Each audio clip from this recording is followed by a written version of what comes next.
Friends, art of sales and marketing बहुत difference है। जिसको आर्ट ऑफ सेल्स आ गया वो जिंदगी में सक्सेसफुल हो गया, गारंटेड। सेल्स मतलब कोई वस्तु बेचनी नहीं है, कोई थिंग्स बेचनी नहीं। सेल्स यानी खुद को बेचना है, खुद को प्रेजेंट करना है। यस, वो कैसे, हाउ, ये आपको आज हम लोग वीडियो में दिखाने वाले हैं। ये सीरीज है, ये ऐसे 6 वीडियो की सीरीज है। आप देखो, जिंदगी में आप खुद एक बालक हो, एक माँ बाप हो, एक भाई हो, एक पिता हो और एक राष्ट्र के नागरिक हो और किसी ऑर्गेनाइजेशन के एक एम्प्लॉय हो। आप प्रेजेंट करते हो मतलब आप अपने फैमिली को, अपने राष्ट्र को, अपने कंपनी को, अपने दोस्त को, अपने खुद को प्रेजेंट करते हो। लोग प्रोडक्ट पे विश्वास नहीं करते, लोग आपके विश्वास करते हैं, आपको सुनते हैं, आपको देखते हैं, फिर प्रोडक्ट को देखते हैं। आप सुनो जल्दी, आपका डॉक्टर मधुकर। और आपने आज का टाइटल बिल्कुल ठीक पढ़ा है कि हमारे इमोशंस ही हमारी जिंदगी को क्रिएट करते हैं। लेकिन जब मैं ये बोलता हूं तो ये एक कंट्रोवर्शियल टॉपिक हो जाता है, क्योंकि बहुत से लोग ये सवाल करते हैं कि सर, अगर हमारे इमोशंस हमारी जिंदगी को क्रिएट करते हैं तो किसी भी इंसान की जिंदगी वैसी हो जैसी वो चाहता है। अगर हमारे इमोशंस हमारी लाइफ को क्रिएट करते तो हम जैसी चाहें वैसी लाइफ पा सकते। बिल्कुल ठीक है। मैं इसको आज आपको डिटेल में समझाने, मैं आपको मोटिवेट नहीं करने वाला कि इमोशनली जैसा सोचोगे वैसी चीजें आ जाएंगी, नहीं। मैं आपको आज इसके टेक्निकल एस्पेक्ट से रूबरू करवाऊंगा। मैं आज आपको वो चीजें बताऊंगा जो आपकी लाइफ में आपको बहुत ज्यादा सर्व करने वाली हैं, क्योंकि दरअसल ये इमोशंस ही हमारी लाइफ को क्रिएट करते हैं। लेकिन इस स्टेटमेंट को समझने से पहले हमें समझना होगा कि इमोशंस क्या है। बहुत से लोग ये बोलते हैं कि इमोशंस हमारे थॉट्स हैं। जो हमारे माइंड में थॉट्स आते हैं, विचार आते हैं, ये हमारे इमोशंस होते हैं। जैसे सपोज मैं सोच रहा हूं कि मैं एक बहुत बड़ा इवेंट कर रहा हूं जहां पर लाखों की तादाद में लोग हैं, मैं स्टेज पर हूं, एक बहुत बड़ा इवेंट चल रहा है। ये मेरा थॉट है, लेकिन ये मेरा इमोशन नहीं है। इमोशन का मतलब है, बहुत ध्यान से समझना, इमोशंस का मतलब है कि जो हमारे थॉट्स हैं उनमें अगर फीलिंग्स को जोड़ दिया जाए, जिस तरह का मैं थॉट ले रहा हूं कॉरस्पॉन्डिंग फीलिंग अगर उसके साथ हो, तो एक स्टेट क्रिएट होती है जिसको इमोशनल स्टेट बोला जाता है। मैं सोचूं कि मैं एक बहुत बड़ा इवेंट कर रहा हूं, ये खाली थॉट ना रह करके इसके साथ फीलिंग्स अटैच हो जाएं कि मैं बहुत बड़ा इवेंट कर रहा हूं, वहां पर लाखों की तादाद में लोग हैं, स्टेडियम बिल्कुल फुल है और मैं इसको विजुअलाइज कर पा रहा हूं, मैं इसको देख पा रहा हूं अपनी आंखों के सामने। जब मैं ये करता हूं तो मैं अपने माइंड में एक स्टेट क्रिएट करता हूं जो इसी थॉट और फीलिंग से रिलेटेड है। अब ये हमारी जिंदगी कैसे चेंज करता है, मैं आपको कुछ एग्जांपल इसमें दूंगा जिससे आपको बिल्कुल क्लियर हो जाएगा। आप देखो कि हम जिस भी इमोशनल स्टेट में हैं, यानी हमने जो थॉट लिया और उससे रिलेटेड फीलिंग्स अगर हमने जनरेट की, हमने उसको विजुअलाइज किया, देखा, तो हमारी फिजियोलॉजी चेंज हो जाती है और हमारी साइकोलॉजी चेंज हो जाती है।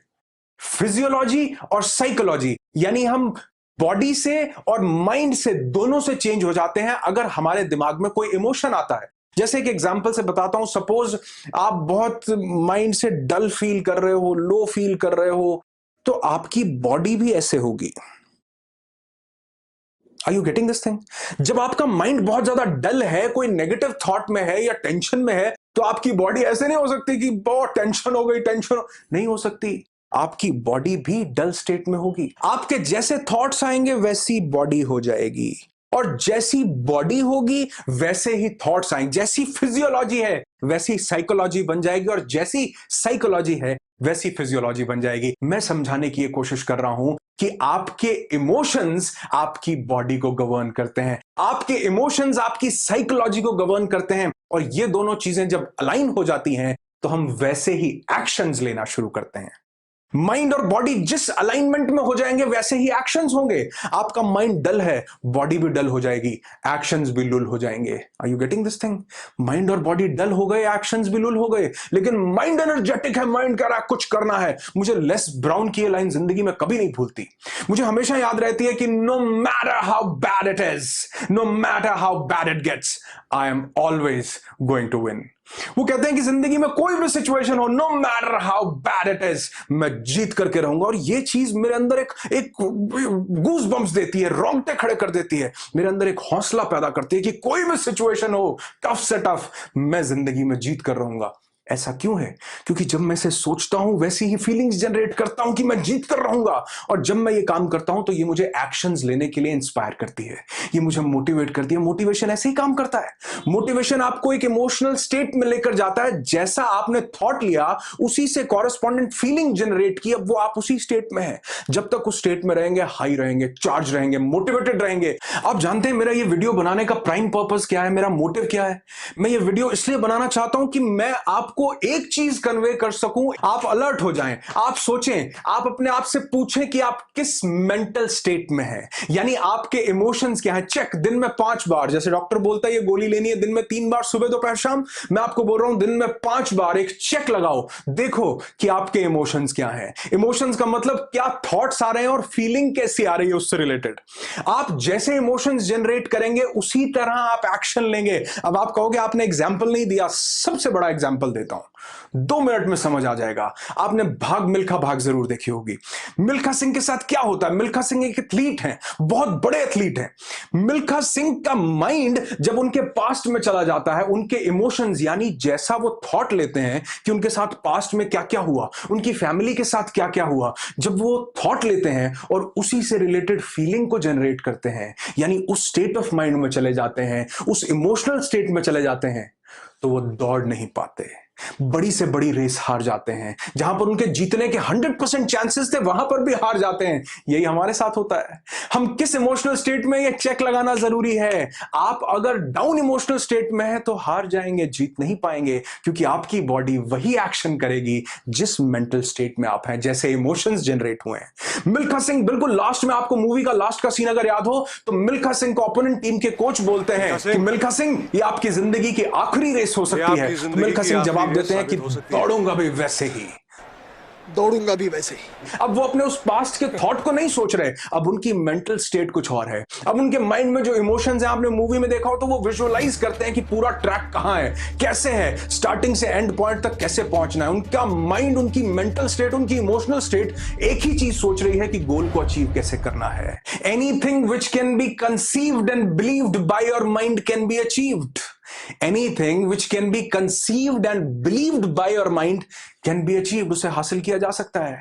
जब मिल्खा सिंह नेगेटिव इमोशंस में है तो वो रेस में भाग ही नहीं पा रहे हैं, पैर रुक जाते हैं। लेकिन जब उनकी मेंटल स्टेट चेंज हो जाती है, फिजियोलॉजी चेंज हो जाती है, वो अलर्ट हो जाते हैं, तो बड़ी से बड़ी रेस, वो इतनी टफ रेस को भी एक अवार्ड, एक टाइटल लेकर वहां से निकलते हैं कि फ्लाइंग सिख, दुनिया का सबसे तेज दौड़ने वाला नहीं, फ्लाइंग उड़ने वाला सिख वो बन जाते हैं। क्यों? क्योंकि उन्होंने अपने इमोशंस को कंट्रोल किया, उन्होंने अपनी साइकोलॉजी को चेंज किया, फिजियोलॉजी ऑटोमेटिकली चेंज हो गई। और जिस अलाइनमेंट में साइकोलॉजी और फिजियोलॉजी हो जाएगी, हम वैसे ही एक्शंस लेंगे और उसी तरह के रिजल्ट्स आएंगे। चेक, आप अपने दिन में 5 बार चेक लगाओ, ऐसे करके क्लिक करो, चेक लगाओ कि मैं किस इमोशनल स्टेट में हूं। अगर आप अपनी जिंदगी को बदलना चाहते हैं, 5 चेक लगाओ कि मेरा इमोशनल स्टेट क्या है। और अगर इमोशनल स्टेट डाउन है, अगर इमोशनल स्टेट काम का नहीं है, अगर इमोशनल स्टेट प्रोग्रेसिव नहीं है, तो चेंज योर इमोशन। अगर आप अपने इमोशन बदलते हैं, यकीन मानना ये इमोशंस आपकी जिंदगी को बदलने की ताकत रखते हैं। एक एग्जांपल लास्ट में देना चाहूंगा और ये एक्चुअल में आपको बताएगी कि ये इमोशंस कैसे काम करते हैं। एक इंसान पर ये आजमा के देखा गया कि उसके आसपास के सभी लोगों को ये बोल दिया गया कि आपने इस इंसान को सिर्फ एक ही बात बोलनी है कि आप बहुत बीमार लग रहे हो, बहुत ढीले लग रहे हो, बहुत लो लग रहे हो, क्या बात, तबीयत तो ठीक है। आपने ये बात, जितने भी लोग उससे मिलने जुलने वाले थे उन सबको ये बात बोली, हम एक रिसर्च कर रहे हैं और आपने सिर्फ इतना काम करना है, इतनी हेल्प करनी है कि इस पर्टिकुलर इंसान को, मिस्टर एक्स को, आपने ये बात बोलनी है। अब मिस्टर एक्स जैसे ही सुबह उठते हैं, नहाते धोते हैं, फ्रेश होकर के वो डाइनिंग टेबल पर आकर बैठते हैं, तो उनकी वाइफ बोलती है, क्या बात, तबीयत ठीक है, बहुत ढीले ढीले से लग रहे हो। मिस्टर एक्स कहते हैं, बिल्कुल ठीक, रॉकिंग में बिल्कुल फिट हूं, तुम्हें ऐसा क्यों लग रहा है, देखो मैं बिल्कुल फिट हूं। और वो अपना ब्रेकफास्ट करते हैं। वो ब्रेकफास्ट करके जैसे ही बाहर निकलते हैं तो उनका ड्राइवर जब गाड़ी का दरवाजा खोलता है ऑफिस जाने के लिए, तो वो कहता है, साहब कुछ ढीले ढीले से लग रहे हैं, तबीयत तो ठीक है। अब साहब सोचते हैं कि ये क्या बात हो रही है, साहब कहते हैं हाँ यार तबीयत तो ठीक है, मैं बिल्कुल ठीक हूँ, क्या लग रहा है? कहते थोड़ा फेस आपका डाउन लग रहा है। वो कहता हाँ हो सकता है, शायद रात को ठीक से नींद ना आई हो। वो चुपचाप से गाड़ी में बैठ जाते हैं। अब रास्ते में जहां से वो मिस्टर एक्स वो धूम्रपान दंडिका खरीदते थे, वहां पर रुकते हैं। उसको भी यही बता रखा होता है कि आपने इनको ये बात बोलनी है। तो वो सिगरेट बेचने वाला इंसान बोलता है कि क्या बात सर, आज थोड़े ढीले ढीले लग रहे हो, तबीयत ठीक नहीं है क्या, बुखार है क्या? तो मिस्टर एक्स बोलते हैं हाँ यार थोड़ा रात को नींद ढंग से नहीं आई तो थोड़ा सा डल लग रहा है, बाकी वैसे तबीयत ठीक है। वो गाड़ी में बैठ जाते हैं। उनकी फिजियोलॉजी डाउन होनी शुरू हो जाती है। वो जहां पर अपने ऑफिस में पहुंचते हैं तो वो जो सिक्योरिटी गार्ड होता है गाड़ी का दरवाजा खोलता है, कहता है सर तबीयत तो ठीक है, क्या हुआ, बहुत डाउन लग रहे हो? कहता है हाँ यार थोड़ी सिर में दर्द है, थोड़ी तबीयत सी ढीली लग रही है, पता नहीं, देखता हूं।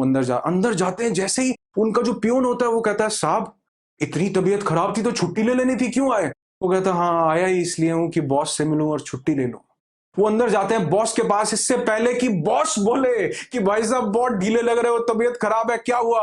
वो कहते हैं सर बड़ा सिर में चक्कर से आ रहे हैं, दर्द हो रहा है, बड़ी तबीयत डाउन लग रही है, क्या मैं डॉक्टर के पास जाकर चेक करवा लूं और अगर तबीयत ठीक ना हो तो छुट्टी ले लूं? बॉस बोलते हैं जरूर जाओ। और यकीन माने ये रिसर्च बताती है कि वो इंसान जब डॉक्टर के पास जाता है, डॉक्टर देखता है कि आपको तो बहुत तेज बुखार है और आप घर में जाकर लेट जाओ। और जैसे ही वो घर पहुंचते हैं ये सभी लोग उस इंसान के पास जाकर पहुंचते हैं और फिर उसे बताया जाता है कि ये सीरीज ऑफ इमोशंस हमने क्रिएट किए थे, ये आपकी वाइफ से लेकर आपके बॉस तक और डॉक्टर तक सब लोग हमने क्रिएट किए थे। और जैसे जैसे इमोशंस माइंड में क्रिएट होते गए वैसी फिजियोलॉजी बनती गई, फिजिकल एक्शंस वैसे होते गए, बॉडी ढीली होती गई और लास्ट में हमने देखा कि वो इंसान बीमार हो गया। इसे प्लेसिबो इफेक्ट का उल्टा यानी नोसिबो इफेक्ट भी कहते हैं। प्लेसिबो इफेक्ट आपने सुना होगा कि किसी इंसान को झूठी दवाई देकर ठीक कर दिया जाता है, झूठे शौक देकर ठीक कर दिया जाता है, और कई बार इसका उल्टा यानी कई बार उसे बीमार भी ये इमोशंस कर देते हैं। आपके चारों तरफ कैसे इमोशंस हैं? आपके चारों तरफ कौन लोग हैं जो आपको कैसे इमोशंस देते हैं? वो आपको एनकरेज करते हैं या वो आपको नीचे करते हैं? आपको चेक करना है कि आपके मेंटल स्टेट में कैसे इमोशंस चल रहे हैं। और याद रखना, अगर ये इमोशंस किसी को बीमार कर सकते हैं तो ये इमोशंस किसी को ठीक भी कर सकते हैं। ये इमोशंस किसी की जिंदगी भी बदल सकते हैं और यही इमोशंस किसी की लाइफ में मैसिव सक्सेस को भी लेकर आ सकते हैं। और अगर ये सीरीज ऑफ इमोशंस बन जाए तो यकीन मानो बड़ी से बड़ी चट्टान को भी चीरा जा सकता है। वीडियो बनाने का एक ही मकसद है कि आप एक चेक लगाओ। याद करो दिन में 5 बार एक चेक लगा करके कि आप के इमोशंस क्या बोल रहे हैं, क्योंकि जो आपके इमोशंस बोलेंगे वैसा ही आपकी जिंदगी क्रिएट होने के बहुत ज्यादा चांसेस हैं, क्योंकि वो इमोशंस वैसा ही एक्शन लेने पर आपको मजबूर करते हैं। फ्रेंड्स, अगर वीडियो अच्छा लगे तो जरूर बेल आइकन को प्रेस करना, जरूर नोटिफिकेशन आ जाएगा, सब्सक्राइब करना और ये वीडियो शेयर करने को मत भूलना दोस्तों। आपका डॉक्टर मधुकर।